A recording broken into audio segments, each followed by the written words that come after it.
Hello प्यारे दोस्तों, स्वागत है आप सबका। तो आज टेस्ट का विषय थोड़ा ऐसा था जो आपने टॉपिक में नहीं देखा होगा। कल भी ऐसा ही सेम होने वाला है। कल हम टॉपिक देखेंगे राजपूतों की उत्पत्ति। तो ये भी पर्टिकुलर सब्जेक्ट मतलब एक टॉपिक के रूप में नहीं पढ़ाया जाता है हिस्ट्री में, लेकिन बढ़िया है। हर एक विषय पर अलग से अगर अपने पास 10 20 50 प्रश्न होते हैं तो वहाँ से टॉपिक को लेकर क्लियरिटी आती है। वो एक बहुत अच्छा काम अपने यहाँ हो रहा है। आज बात करेंगे हम राजस्थान का प्राचीन पौराणिक ऐतिहासिक स्वरूप है जनपद युग। तो इसमें किस तरह के प्रश्न बन सकते हैं, क्या संभावना रहेगी। तो पेपर वैसे मैं भेज चुका हूँ, मतलब पेपर आप दे चुके हैं, हल कर चुके हैं, तो और ज़्यादा बढ़िया से समझ पाएंगे। क्योंकि किसी भी प्रश्न के बारे में जब हमें पहले पता होता है, समझ में नहीं आ रहा होता है, तब वो और ज़्यादा बढ़िया समझ में आता है अगर इस तरह से देखते हैं तो। इसमें भी अपने पास जो टोटल क्वेश्चन है, नंबर ऑफ क्वेश्चन है, वो है 30, यानी कि 30 क्वेश्चन है जो हम टोटल यहाँ हल करने वाले हैं इस पेपर में। और पहले प्रश्न से शुरुआत करते हैं। पहला प्रश्न है अपने सामने, राजस्थान के किस अभिलेख के अनुसार मालव जनपद के राजा श्री सोम ने क्षत्रपों को परास्त करके षष्ठी रात्र यज्ञ का आयोजन करवाया। तो अपने नोट्स में भी है ये। षष्ठी रात्र यज्ञ के बारे में है, जो नानसा यूप सम जो भिलवाड़ा जिले में स्थित है, उसमें इसकी जानकारी मिलती है। मालव जनपद का प्राचीन नाम, अवंती के नाम से मालव जनपद को जाना जाता था। तो ये आपको याद है तो ठीक है, नहीं है तो अब याद रखना है, मालव ही पहले अवंती के नाम से जाना जाता था। राजस्थान के किन वर्तमान जिलों में योधेय जनपद का आती है, ये हमने कल भी देखा था, प्रश्न में था, आज भी वापस से बात कर रहे हैं। उपनाम में भी हमने देखा था योधेय मतलब गंगानगर हनुमानगढ़। कुरु जनपद का विस्तार राजस्थान में कहाँ था, तो कुरु में हमने बात की थी, अलवर का जो उत्तरी भाग है वो कुरु जनपद के अंतर्गत आता है। तो यहाँ पर जो लास्ट ऑप्शन है उसमें लिखा हुआ है अलवर का उत्तरी भाग, जो कि कुरु जनपद कहलाता था। अब परीक्षा में अगर कुरु जनपद पूछ लिया जाए तो अलवर का उत्तरी भाग। फिर नेक्स्ट है, मत्स्य जनपद का विस्तार राजस्थान के किन भागों में था। तो मत्स्य जनपद का मतलब हो गया जयपुर, अलवर, भरतपुर, धौलपुर का कुछ भाग। यानी यहाँ हो गया अपने पास जयपुर है, अलवर है, भरतपुर, धौलपुर। और कुछ विद्यार्थी हैं जो मत्स्य संघ के हिसाब से हैं, जो पहला ऑप्शन भी सही कर सकते हैं। थोड़ा ध्यान रखना है, जयपुर भी उसके अंतर्गत शामिल था।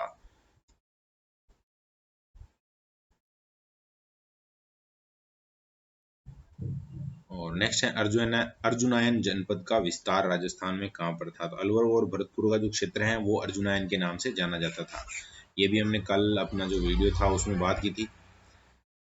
कौन सा कथन मालव जनपद के संबंध में असत्य है, ऐसा पूछा गया है। तो इनका मूल स्थान काबुल है। मूल स्थान काबुल नहीं है, मूल स्थान है पंजाब। तो इस कारण से जो पहला ही कथन है वो यहाँ पर असत्य हो गया, यानी इस प्रश्न का उत्तर हो गया। तो ये देखना है, अगर आपके पास नोट्स में ये वैसे लिखा हुआ मालव जनपद, वहाँ मूल स्थान करके डेस आप पंजाब कर सकते हैं। बाकी इनके बारे में जो चीजें हैं, जैसे समुद्रगुप्त के समय स्वतंत्र रहा है, मालव संवत के रूप में 57 ईस्वी पूर्व को यूज किया जाता था, नगर टोंक से यहाँ से 6000 ताम्र मुद्राएं मिली हैं, जानते हैं हम। नेक्स्ट है, निम्न में से मत्स्य जनपद किस राज्य में स्थित है। तो मत्स्य जनपद कहाँ है स्थित, ये पूछा तो राजस्थान में है। ये तो वर्तमान में से अगर जिलों के हिसाब में, राज्यों के हिसाब से देखें तो, और जिलों के हिसाब से भी देखें तो अभी हम बात करके आए हैं, जयपुर है, इसके अलावा थोड़ा बहुत अलवर का भाग है, धौलपुर और भरतपुर। चीनी यात्री हेनसांग जिसने भीनमाल की यात्रा की थी, भीनमाल को क्या नाम दिया था, ये भी हमने कल देखा था, पिल्लो मोलो, इस तरह से नाम लिया था उसने, अपनी पुस्तक में लिखा था। तो पहला ऑप्शन सही है। रामायण तथा महाभारत काल में राजस्थान में कौन से प्रदेश विद्यमान थे। रामायण महाभारत काल के जो प्रदेश हैं उनकी बात की जा रही है, क्योंकि मरु प्रदेश नाम भी था, जंगल प्रदेश नाम भी था, मत्स्य प्रदेश भी था। यानी कि जब भी इस तरह का ऑप्शन आ जाए उप सभी वाला, तो वहां पर तो आप जो उस पर थोड़ा सा विशेष स्कोर करके उसको देखें जरूरी। अब 11वें प्रश्न की तरफ मूव करते हैं। 11वें प्रश्न में पूछा है, वर्धन वंश का संस्थापक किसको माना जाता है। प्रभाकर वर्धन को वर्धन वंश का संस्थापक माना जाता है, यानी कि यहाँ पर जो तीसरा ऑप्शन है वो इसका आंसर हो जाएगा। सिकंदर के आक्रमण के समय तक्षशिला के शासक कौन थे। तो जब सिकंदर अपने यहाँ आक्रमण कर रहा था, उस समय अंबी के नाम से एक शासक हुए थे तक्षशिला के। और ये क्या इंडिया लेवल की बातें भी आ गई हैं कुछ, तो बहुत ज़्यादा घबराना नहीं है यहाँ पर कि अब हमारा क्या होगा, ऐसा कुछ नहीं है। जब भी किसी टॉपिक पर जो प्रश्नों का फॉर्मेशन होता है वो कभी न कभी अपने भारत से प्रभावित रहना ही रहना होता है। तो यहाँ पर कुछ ऐसे प्रश्न हैं, कुछ ऐसे शासक रहे हैं जिनका संबंध राजस्थान से भी है और उनका महत्व है जो इंडिया लेवल पर भी है, इंडियन हिस्ट्री में हम पढ़ते हैं उनको। तो यहाँ पर सिकंदर के आक्रमण के समय तक्षशिला का शासक अम्भी। नगरी जिसका प्राचीन नाम मध्यमिका था किस जिले में है? तो ये हमने कल भी देखा था, आज वापस से रिपीट है, चित्तौड़गढ़ में है नगरी और नगर टोंक में है, ध्यान रखना। राजस्थान में कुषाण शक्ति को संभवतः नष्ट करने में कौन सा जनपद सफल रहा था? तो योद्धे जनपद है, उन्होंने कुषाण है उनको लगभग निपटा दिया था। कुषाण पहलव व शकों को सम्मिलित रूप से क्या कहा जाता था? तो कुषाण पहलव और शकों को सम्मिलित रूप से सीथियन कहा जाता था। यानी यहाँ जो तीसरा ऑप्शन है वो है जो सही उत्तर हो जाएगा। प्राचीन ऐतिहासिक स्थल आश्रम पट्टन की आधुनिक पहचान क्या है? तो आश्रम पट्टन को वर्तमान में जो बूंदी में स्थित है केशवराय पाटन के नाम से हम जानते हैं और भगवान केशवराय का मंदिर भी है वहाँ। कनिष्क प्रथम व कनिष्क तृतीय की मुद्राएं कहाँ से प्राप्त हुई हैं? रंग महल, हनुमानगढ़ में है ये जगह और यहाँ से कनिष्क की मुद्राएं प्राप्त हुई हैं। सालो जनपद की राजधानी, महाभारत के अनुसार सालो जनपद की राजधानी जो मृत्तिकावती जिसको हम कहते हैं, पहला ऑप्शन यहाँ सही है, तो सालो के साथ इसको याद रखना है और ये महाभारत के अनुसार है, यानी महाभारत कालीन जनपद रहा है। नेक्स्ट है शक संवत किस शासक की देन है? तो शक संवत के बारे में तो सभी क्लियर कट जानते हैं, कनिष्क से रिलेशन है इसका और इसमें जो तीसरा ऑप्शन है उसमें कनिष्क लिखा हुआ है। उसके शिलालेख में भी ये लिखा हुआ है कि 83 ईस्वी से 119 ईस्वी तक पूर्वी राजस्थान में जो कुषाण वंश का शासन था और 78 ईस्वी में कनिष्क ने शक संवत चलाया था। तो उसमें जो अंतर आता है वो 78 वर्ष का आता है, ये भी ध्यान रखना आपको, ईस्वी और शक संवत में 78 वर्ष का अंतर आता है। ऋग्वेद में वर्णित कौन सी दो नदियां संभवतः राजस्थान में बहती थी?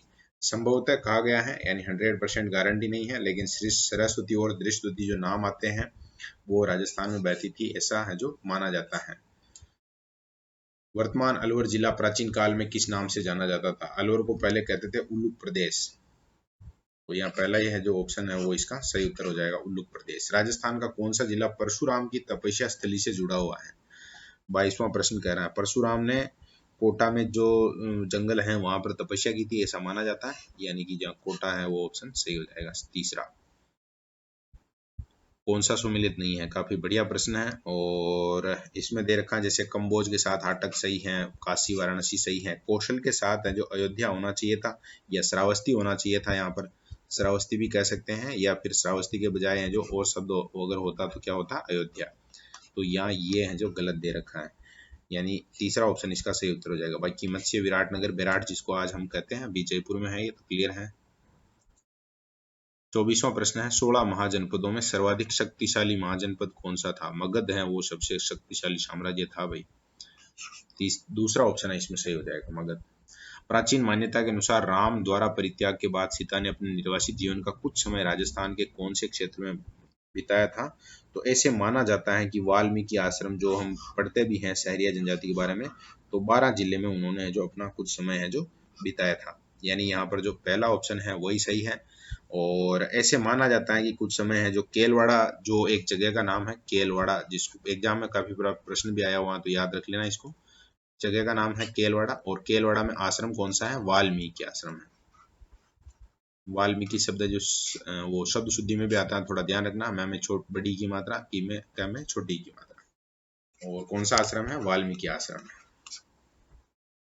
पांडवों ने अपने अज्ञातवास का 13वां साल है जो भेष बदल के मत्स्य प्रदेश के किस राजा के दरबार में बिताया था? तो राजा विराट के, यहाँ पर वैसे विराट नगर विराट वही है सारा। महाभारत काल में कुरु जनपद की राजधानी कहाँ थी? तो हस्तिनापुर थी कुरु की राजधानी, तो यहाँ चौथा ऑप्शन सही हो जाएगा। आगे पूछा गया है मत्स्य जनपद का सर्वप्रथम उल्लेख किसमें मिलता है? मत्स्य के बारे में बात की गई थी ऋग्वेद में, तो यहाँ दूसरा ऑप्शन सही है। राजस्थान के सीवी जनपद की राजधानी कहाँ थी? तो सीवी जनपद की राजधानी थी अपने मध्यमिका, या उसको और चित्तौड़ में वैसे मध्यमिका ही कहते हैं, और कुछ सोचना नहीं है, सीवी का मतलब भी चित्तौड़ ही है, चित्तौड़ का जो भाग है, तो मध्यमिका चित्तौड़गढ़। और लास्ट क्वेश्चन है इस पेपर का अपना, राजस्थान का वह स्थान जो पहले विराटनगर के नाम से जाना जाता था, जहां पर पांडवों ने अज्ञातवास का 1 साल बिताया था, जो आज किस नाम से जाना जाता है? तो अभी यही बात कर रहे थे हम, विराट। और इस प्रकार से हमने जो 30 प्रश्न देखे हैं, अब इनका संबंध क्या है? महाजनपद काल से है। और ज़्यादातर विद्यार्थी क्या करते हैं, इस तरह के जो प्रश्न होते हैं या जो भी टॉपिक होता है तो थोड़ा सा उनको लगता है वाइड सा लगता है, इस कारण से नहीं देखते हैं। अपने अच्छे से इन 30 प्रश्नों को कम से कम देखना है। इसमें 4 से 5 क्वेश्चन ऐसे हैं जो आरपीएससी ने जो रिसेंट ईयर के एग्जाम में भी दिए हैं, तो वो अपने वापस से अगर रिपीट होते हैं तो काफ़ी बढ़िया रहने वाला है। और स्कोर है वो बहुत कम विद्यार्थी हैं जो बता रहे हैं, तो कोई बात नहीं। वैसे कल परसों से, कल जैसे अपना राजपूतों की उत्पत्ति टॉपिक है जो आगे टेस्ट में रहने वाला है, और इसके जस्ट बाद में जो सारी चीज़ें बहुत अच्छी होने वाली हैं, क्योंकि उसके बाद हम जैसे गुर्जर प्रतिहार राजवंश देखेंगे, वो भी थोड़ा कम पड़ा हुआ है, तो भी उसके जस्ट बाद में फिर चौहान राजवंश आ जाएगा, और चौहान राजवंश के बाद से सारे जो आगे हम राजवंश पढ़ने वाले हैं वो सबके बहुत अच्छे से पढ़े हुए हैं, तो फिर थोड़ा सा स्कोर वगैरह बढ़ेगा, तो स्कोर बताने में कहीं समस्या आपके नहीं आएगी।